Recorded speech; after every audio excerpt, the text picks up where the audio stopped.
What's good, everybody? For those of you guys who are new to the channel, my name is Sidney Baker Green. I'm an international wedding photojournalist and I'm a cinematographer. And in the very beginning of this channel, out of all the videos I probably did for views, this was definitely one of them. The algorithm simply eats it up. However, this year I'm actually authentically excited to share with you guys some of the gear I'm going to be using in 2021. If you guys have been around the channel for a minute, you will know that I switched from shooting completely digital with the 1DX Mark II to shooting nothing but film for my weddings, my portraits, and my commercial work. And then you guys also know that I got a new cinema camera last year that I haven't fully touched on and won't fully touch on in this video. We're gonna talk about it, but there's a full review coming up. But I just wanna share, it's a really downsized gear lot. I've tried to keep it really simple just because of my shooting style, and we will talk about that a little bit more. So let's go ahead and kick off with cameras first. So the very first film camera that I ever used was the Pentax Spotmatic. My friend let me basically have his, and I took it out to Las Vegas and I shot my first 4 rolls of film during that time. It was 3 rolls of color film, Pro 400H, Kodak EKTAR 100, and Kodak Portra 400, and Ilford HP5. And you know, basically it gave me a new love for photography because the camera is so simple. It's just so easy to feel like a tourist. It has a M42 screw mount lens, I believe. I am dyslexic, so if I got those numbers wrong, please forgive me. I can't remember what I saw on my head on the Google search engine, but just very fun camera to use. So after I decided that I definitely wanted to shoot film professionally, I went ahead and bought myself the Canon EOS 1NRS. It was made in 1994. Yes, it is 35mm, and there's a few particular reasons in general why I did go with the 35mm camera over a 120 film camera, even though I'm doing it professionally. One of them being is simply the convenience of the fact that all of my glass, which I have invested probably close to $8,000 worth of glass, at least at their original prices when I bought it, I wanted to keep that glass. I love the glass, and we're gonna talk more about that glass, but this camera basically makes film a little bit easier with respect to professional work. I am still able to curate my shot because I still use it on single shot mode as I would the Pentax Spotmatic, and I really curate my shot before I get there. But there's just something about the Canon feel that I still like with respect to photography, and so I basically ended up sticking with this camera. The RS, as I said, if I didn't say it already, is a special version of this camera. They only made a few of them. Now, the one camera that I can't show you right now in my hands, but you'll see some B-roll of it, is the ZCAM E2 F6. This is by far my favorite cinema camera ever. I have shot on the C200, I have shot on the Ursa Mini Pro G2, and this camera is a tank. I don't believe a lot of the reviews on YouTube, especially some popular ones, have really done it justice. All the things that were really complained about with this body have either been fixed or are negligible at that, or were made with really uneducated opinions. No tea, no shade. I'm just keeping it real as a user of this camera for almost a year now. An amazing cinema camera, beautiful dynamic range, beautiful low light capabilities, and really has allowed me to embrace my power to create with respect to storytelling a little bit more. We wouldn't have a complete camera lineup if we didn't talk about the drone. This is the DJI MAVIC 2 Pro, by far my favorite drone. I did hop on first generation technology with the DJI MAVIC Pro. That camera went with me everywhere. The original one, it went with me out to Las Vegas, it went with me out to Hawaii, and it went with me out to Los Angeles. And just all around, just refined with the MAVIC 2 Pro. I do know it is an older drone, and I haven't been able to use it as much as I would like to because I didn't do a lot of travel in 2019 in places where you can fly a drone, or at least should fly a drone. And then we all know how 2020 went, but definitely a drone I would recommend. A link to all of the cameras I have talked about are in the description down below. So now that we've kind of talked about the bodies used to capture the imagery, let's go ahead and talk about the lenses that we use. Now, you'll notice that I have 3 prime lenses and 2 zoom lenses, one of which is being used on the ZCAM F6 right now, but I do only shoot mostly prime. the 70-200 is a very specialty lens, and I will talk about that in a second, but the reason why I shoot mostly primes is because of my wedding background. Prime lenses are simply sharper and they allow more light to come into the sensor, and just having 1.4 available to you is something that is amazing. Now, I have found that when I shoot film, I might stop it down to 1.6, 1.8, but still an amazing option to have that over something like 2.0. And some of the characteristics you'll get out of certain lenses at 1.4 is amazing. So my favorite one out of all of them is going to be the Sigma Art 85mm. When we take off the lens hood, we see this is what the lens looks like. It is a very specialty lens. This is my favorite lens and I don't use it all the time. But the reason why I got this lens is just because I love the look of 85 at 1.4. Used wide open. The 85 at 1.2 was going to be an option, but that lens is so slow, the Canon L series lens. And simply put, when I looked at the dollar-to-dollar performance between the Sigma Art series and Canon L series lenses, you know, it was a no-brainer for me. That is why I shoot predominantly Sigma Art. I do not have an RF mount, and I can't speak on RF glass, but if you have an EF body at all, then this is glass that you should have hands down, especially if you don't want to break the bank. And it's not a bad thing, in my opinion, that these lenses are priced lower than the Canon L series lenses, because they just simply work better in a lot of cases, in my opinion, or at least to a point where the performance is going to be negligible between the extra $1,000 you may spend on a counterpart lens to whichever one we're going to be talking about. Now, if there's one lens I absolutely think you should have in your kit as any photographer, it is going to be a 50mm. Staying in the Sigma Art line, I am using the Sigma Art 50mm f1.4. This is just really kind of a true to life lens, what your eyes see when you're composing a shot. And again, having this lens at 1.4 is just really nice because it lets in a lot of light. On film, it allows you to shoot with low ISO film and still shoot handheld. And just again, the sharpness, the color rendition, the contrast, and the accuracy of these lenses has made them a favorite of mine. Again, there are a lot of videos out on a 50mm lens. Just take all those good pluses about a 50mm and then kind of up them a little bit in the Sigma Art line, especially if you're coming from like a $100 nifty 50. To complete my prime setup and cover the majority of my focal ranges is going to be a Sigma Art 35mm. This lens is raved about a lot on Instagram.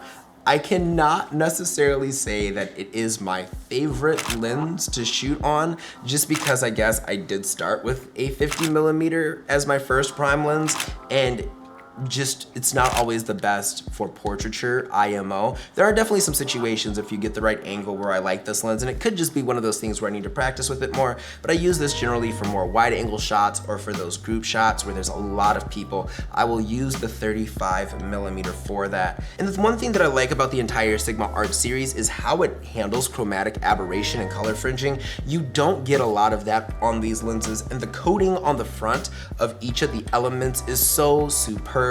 I am able to shoot backlit without a lot of flares, and that is my favorite reason to also shoot prime, is just the coating on the front of the lenses. Now, my 70-200 again is a specialty use lens. This is the original 70-200 L series lens made by Canon. It is non-IS.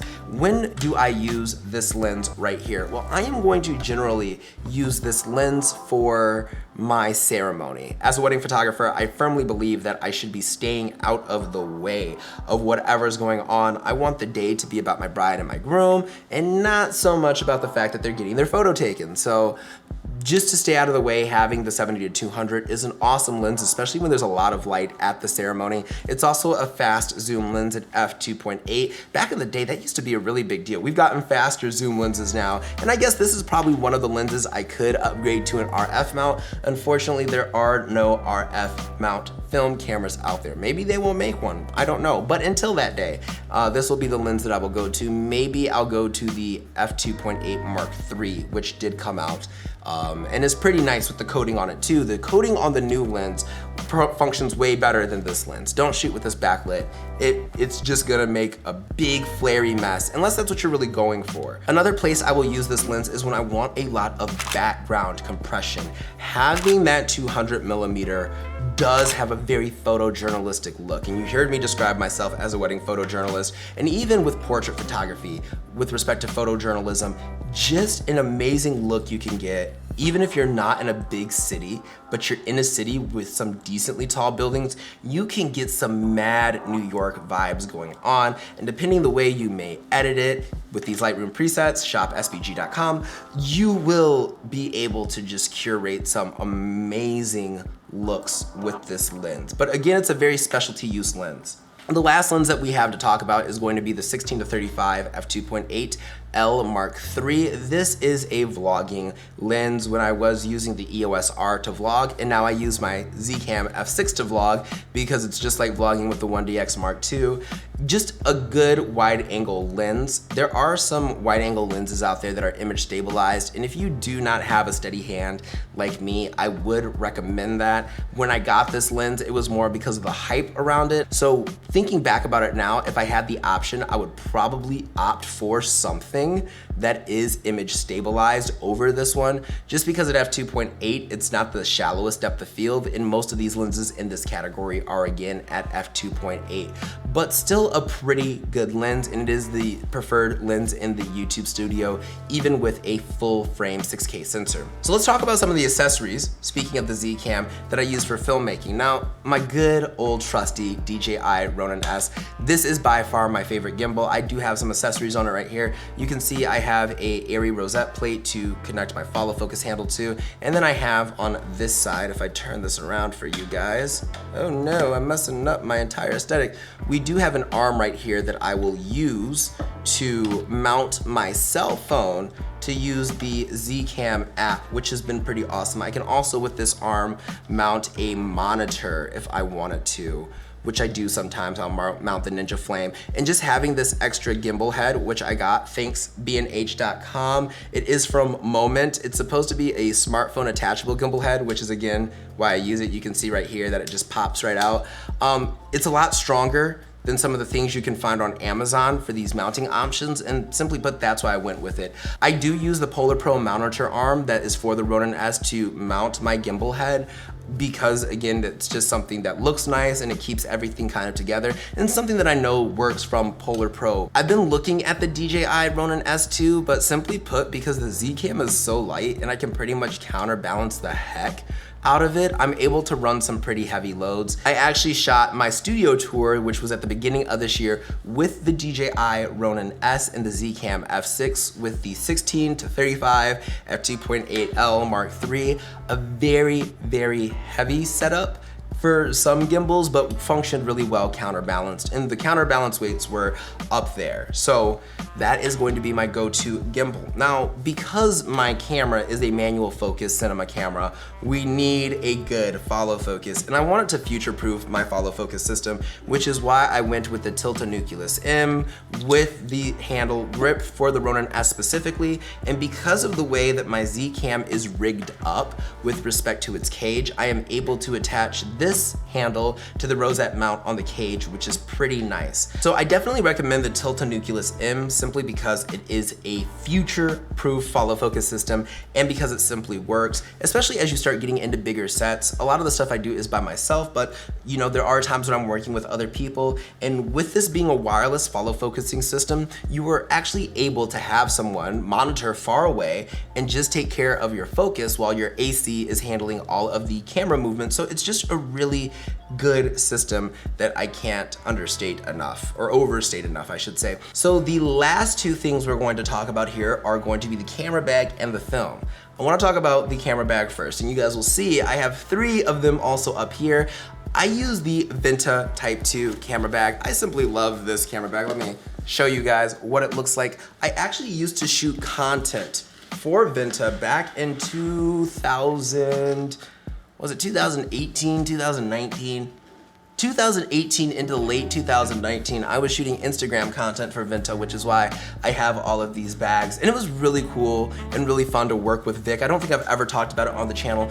Definitely recommend their camera bags if you are the slow and methodical type of shooter. The awesome part about these camera bags is that it comes with a separate camera pack. So when I am at a wedding, I simply leave my camera bag with the DJ and take out the camera pack and just leave all of my 3 primes in there with the caps off, so I can reach in and change my lenses out with one hand, a skill that took just a few tries actually to master. If we are going to be talking about professional commercial photography, then EKTAR 100 is going to be my go-to. EKTAR 100 has this beautiful saturated quality to it that I just love, and a beautiful contrasty but still organic film-like quality to it.